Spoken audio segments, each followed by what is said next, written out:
आपण म्हणतो की ग्रंथ वाचायला पाहिजेत वगैरे, पण खरंच ग्रंथांमध्ये ती एनर्जी आहे का? खूप सुंदर आपला भाव आहे हा. मला एक सांगा, आपण दोघांना बोलत आहोत. बोलत असताना भाषा आपण वापरतोय.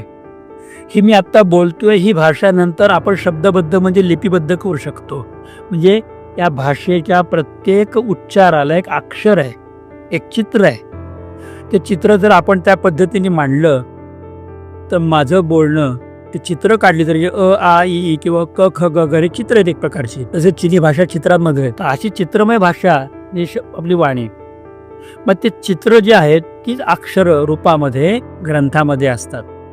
मी जो भाव आत्ता व्यक्त करतोय तोच भाव ग्रंथ आपल्याशी बोलताना व्यक्त करतात. त्या चित्रातून, त्या अक्षराच्या समूहातून, त्या सांगण्यातून आम्हाला खूप मोठी शक्ती मिळते. ज्ञानेश्वर महाराजांनी याच्यावरती एक ज्ञानेश्वर फार छान सांगितले की या 52 वर्णा परवता कोणू मंत्रू असे पंडुसुता. भगवान श्रीकृष्ण अर्जुना विचारतात की 52 अक्षरांच्या व्यतिरिक्त असं काही आहे का की काही मंत्र आहे? सर्व एकच येते. ती शक्ती, भाव म्हणजे ती अक्षरं आणि ती अक्षरांचा समूह जिथे एकत्रित आहे, विचार एकत्रित केलेले आहेत, एका विशिष्ट दिशेने विचार घेऊन जाणारा जो आहे तो ग्रंथ आहे. ग्रंथ शब्दाची शास्त्रकारांनी व्याख्या केली आहे की अज्ञानाच्या ग्रंथी जो कापून टाकतो त्याला ग्रंथ असं म्हणतात.